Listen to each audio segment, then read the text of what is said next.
You ask Tiger to solve. This deals with linear equations with one unknown. The final result is x equals 175 over 2. Let's solve it step by step. Simplify the expression.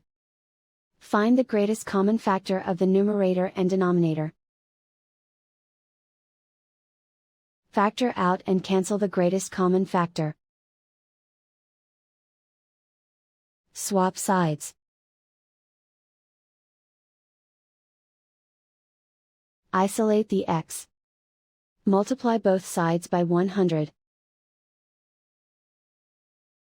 Group like terms. Multiply the coefficients. Simplify the fraction. Multiply the fractions.